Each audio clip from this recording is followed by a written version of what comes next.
Welcome to the Strategic Pursuit podcast, where big moves, bold stories, and new chapters begin. I'm your host, Brandon Macias, and today we're joined with Abhi. Abhi, it is great to have you today. Hi there. Abhi, you have a very wide array of professional background when it comes to M&A. Give us a short little summary of how you got to this point in your journey. Well, I would say I've been fortunate to have seen and led companies at different phases of their life cycle. I call it 360-degree view. I've been involved in formation of companies, joint ventures between two different countries, right? Where there are a lot of cultural nuances like Indian and Chinese joint ventures, Indian company and American joint ventures, starting greenfield projects. Then I have also led startup companies. So again, the mindset is very different. Their priorities are different.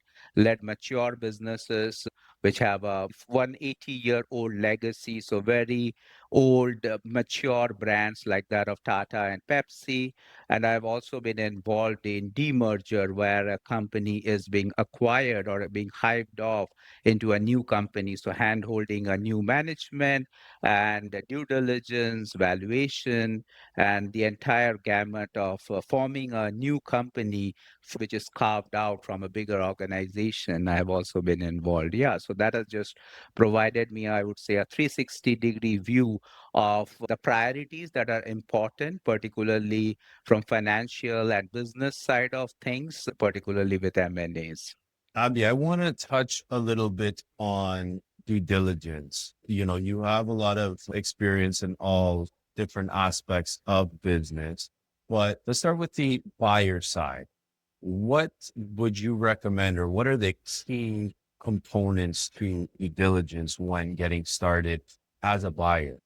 Sure. I like to say that as a smart buyer, you should come armed with curiosity and your calculators. Of course, now the day of AI, in the era of AI, everything is getting automated. So definitely that curiosity mindset always helps. And I would like to start with the quality of earnings report or QoE, which is definitely helpful to normalize and see what is the realistic and sustainable earnings and the revenue of the business that you are trying to acquire. And there are various nuances to it, starting from normalizing your earnings, working capital, and see what you are actually acquiring. A cultural part of it is very important as well, to see that your vision, mission, values of your company matches to that of the company that you're trying to acquire.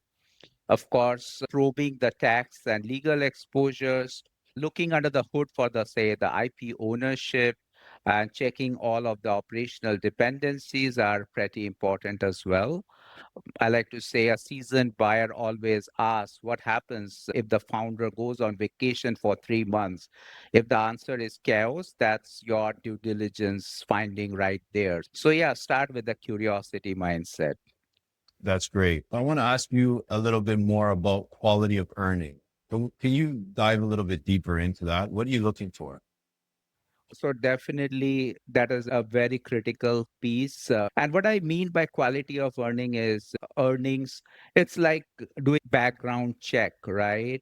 To make sure that your data room is clean, you have a consistent set of financials starting from trial balance, what kind of gap you are following, right? What kind of revenue recognition principles are being followed? Do you do cash basis of accounting versus accrual basis of accounting? Just to make sure that the financials are in a good presentable format. Are you just making sure that the debtors are collected before the end of the fiscal year? Yeah, so all of that is important, and there are various standard ways to do that. And of course, there are CPA firms or companies who do a very good job. If you don't have that internal expertise within your organization, I definitely encourage to get in touch with a professional organization just to make sure that they do the proper due diligence for you. And And the report that comes out, which is about, say, between 20 to 30 pages, depending on, again, the company involved, it covers, provides a big picture understanding of what you are doing, what are the risks and opportunities that are maybe hidden out there, what kind of customer concentration is involved, what kind of buyers are you talking here by cohort. So they can do a lot of slicing and dicing of relevant information that is otherwise not available, just based on, again, I'm talking about, say, a small and mid-sized company, just by going through their financials, their audit report, or their tax returns.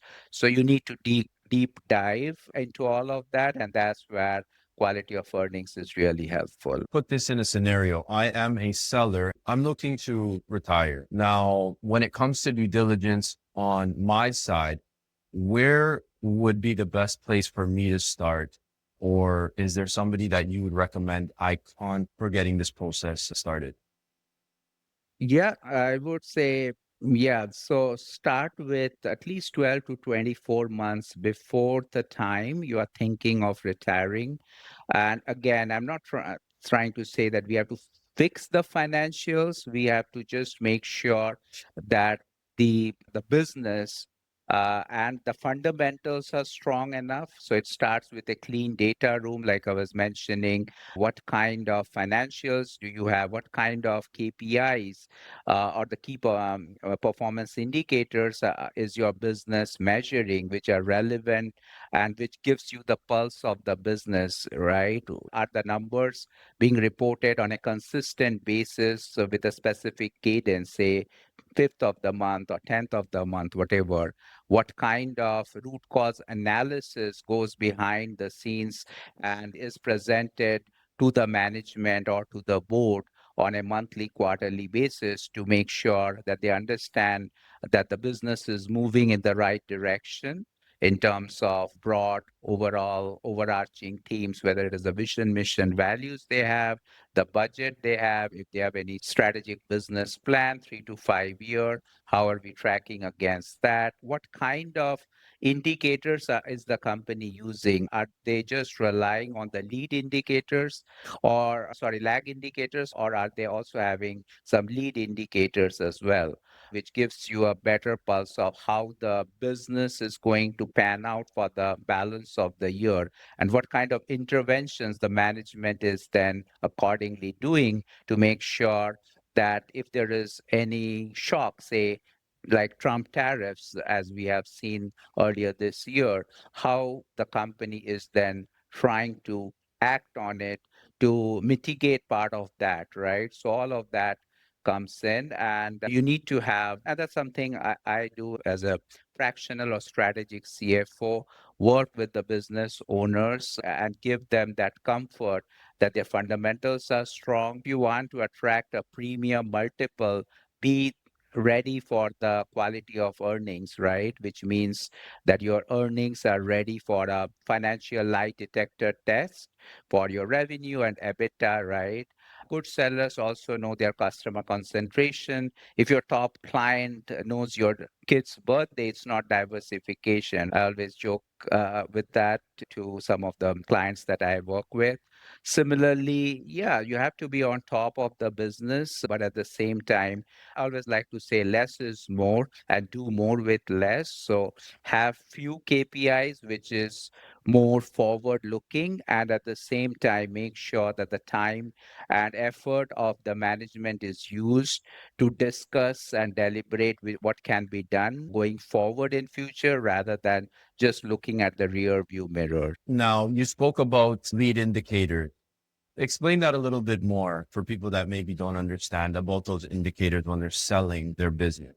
Basically, the lag indicator, I like to use a balance scorecard, which is providing a snapshot of your business health, which is all encompassing, right? It includes, of course, financial KPIs, but not only financial. It also includes customer and concentration related KPIs. It includes learning and development related KPIs, as well as your internal process or operational KPIs. It depends on the industry and the genre that you are in. So the KPIs can be different. But talking about lead and lag indicators, what I mean is if I'm talking about financial KPIs, you may be conventionally looking at your gross margin percentage or your net revenue growth and so on, which is what has already happened, right?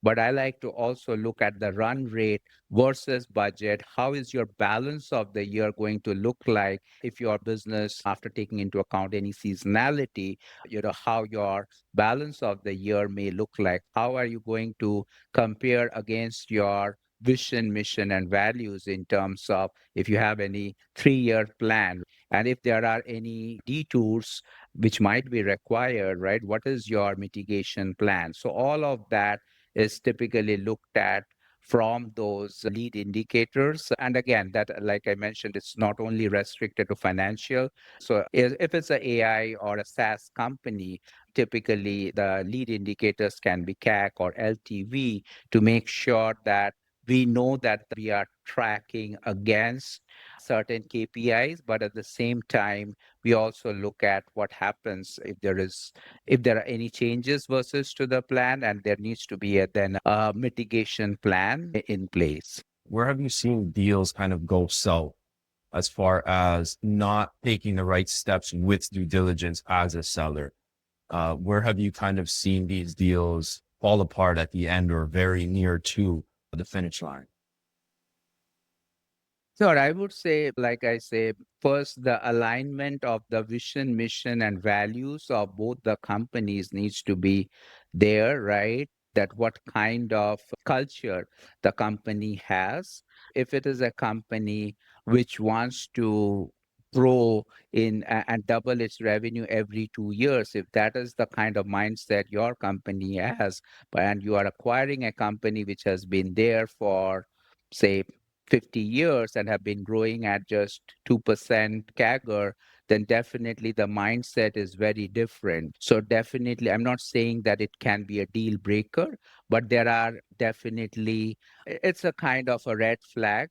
And a lot of alignment is required starting from the top, as well as the due diligence needs to focus on the team that is going to manage this transition. So the culture is a big part. The second big part I like to say is the value that we are trying to unlock, right? What kind of synergies are we talking here? It can be synergies from revenue, from cost, and from working capital perspective, that whether at least the combined entity that will be formed, is it bigger or and better than the individual two entities that are existing. So what kind of synergy capture are we talking here? If it is a revenue synergy, are we thinking about cross-selling, price lifting, or new market that we will have access to, which we otherwise would not have? If it is a cost synergy, what kind of vendor consolidation or admin overlaps or redundant, say, AI tools or whatever is existing, which we can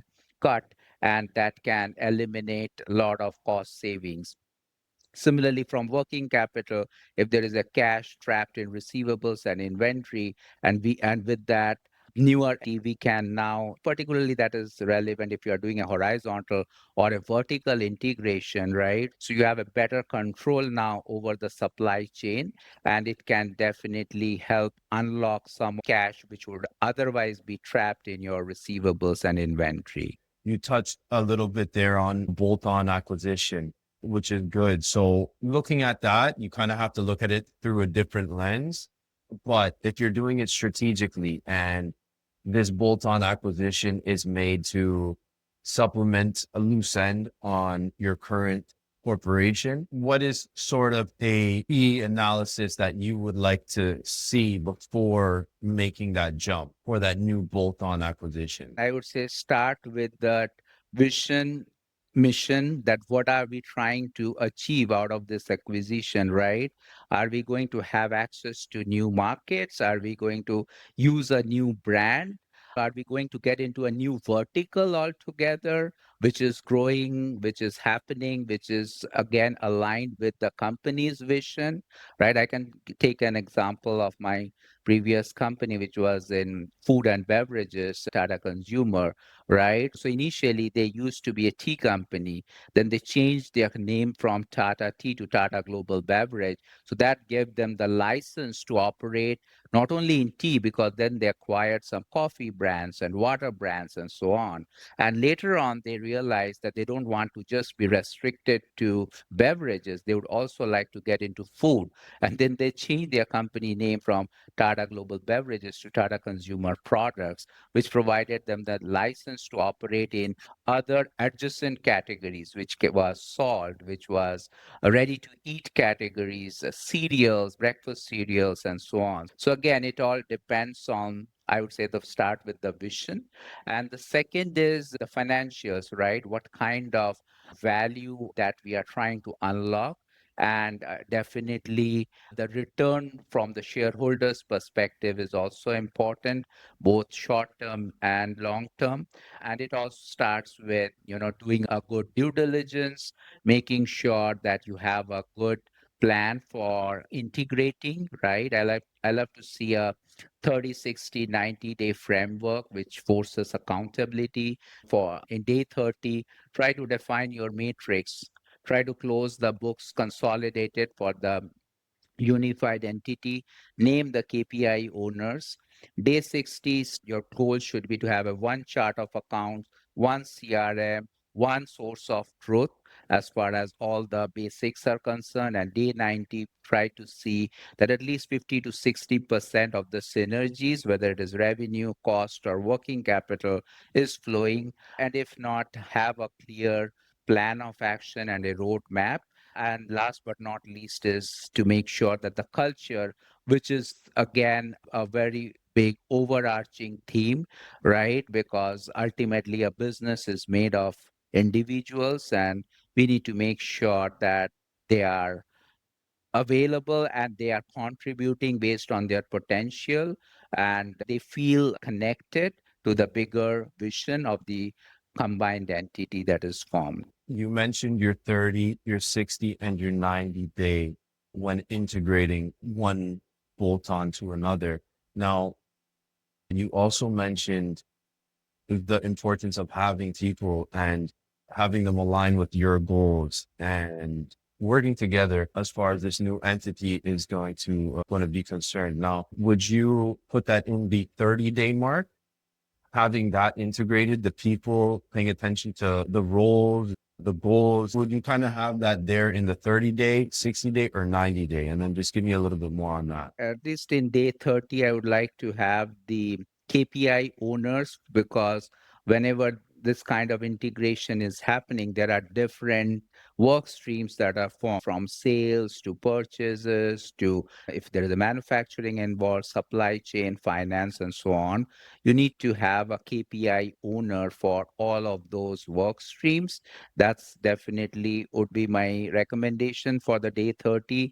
Day 60, I would like to see some more action with clear goal, what is happening. And day 90, I would like to see whatever the integrated companies say, if they are changing the vision, mission, and value, if they have come out with a budget for the combined entity, I would like to see that. And again, it doesn't just restrict to the financials, it has to be a all-encompassing thing for the business, right? That what kind of headcount is this organization going to have in the next 12 months to 36 months, right? What kind of geographies are we going to roll out our products, right? What kind of brands are we going to have? Because definitely there are a lot of times, maybe I can give an example that there is no conflict of interest, but at the same time, we wanted to leverage some of the resources from our parents. So what we did, we asked one of the joint venture partner, which was Tata's in this case, to be responsible for the product formulation. Whereas we know that PepsiCo had a good GTM, go to market, all of that access to the freezers and coolers, and they are present in the entire distribution network. So we use their GTM network to make sure that the products of the joint venture, which is different from either of the parents, are can then be rolled out to the entire the consumers and customers that we are targeting. Bottom line, being very forward and intentional with the implementation, right? That's going Yeah. to be very important. You spoke a little bit about unlocking the value in a business as a seller. Give me a little bit more about that because I feel like that's very important when it comes to an idea of selling your business and having that thought that it's worth a certain amount and then coming to the reality that there's a lot of value, you may be right, but there are steps that need to be taken in order to unlock that value. I would like to start with that quality of earnings report, although typically it is done by the buyer. But as a seller, I would like to be proactive and see that my financial, and that's why I said start at least 12 to 24 months before your actual selling date, right? So that you are rebuilding your EBITDA and revenue from ground up. You are adjusting for, say, if there are any owner perks, which otherwise would not be deemed to be based on market prices, if there are any one time events, if there are any accounting adjustments required, whether it is for cutoffs or how the expenses are being recognized, whether it's prepaid, revenue recognition, if you need to do any kind of normalization. Say, like one company I was doing a due diligence, they would always have a massive one time expense which would be almost about $200,000, and they will tell me that this is a recurring one-time expenses. So I was a little taken aback because there's nothing called recurring one-time expenses. If that means it's actually the business requires capital expenditure and the company is not doing that, and they want to, in those years, they were trying to underreport their profits so that they have to pay lower taxes, and they were actually trying to use revenue expenditure instead of treating those as a capital expenditure. So those kind of adjustments are required, and so that we are not only seeing paper profits, and they can stand the scrutiny of the quality of earnings done by an independent agency. So that is the, I would say, the first part. And the second is having a clean room. And here I'm only not only focusing on the financials, it is about having processes, SOPs. Like I said, what happens if the founder or the key management personnel goes on vacation for 3 months? Can the business sustain that kind of a shock? Do they have the people, the second line of management or whoever it is, to take care of that? What kind of schedule of authority exists? Maker checker concept, right? If there is a person who is, what kind of internal controls are existing in the business? So all of that really matters. And last but not least, I would focus on the KPIs, what gets measured, gets managed. And again, it should be, like I mentioned earlier, more forward looking and lead indicators so that the management is at the driver's seat and know they have the pulse of the business in their hands. So that's something I would like to focus on. That was a lot of great information. I appreciate it. I definitely want to have you return because there's a lot more I feel to dive into a lot of these topics. For anybody that's listening and wants to reach out to you, what's the best way? I'm Abhi Lahiri, your friendly fractional slash strategic CFO. I believe in less is more and do more with less. So always keep your data room cleaner than your desk. That would be my one piece of advice. And you can reach me at Abhi underscore Lahiri at moneyandmind.fun. So I like to say where money and peace of mind coexist while having some fun.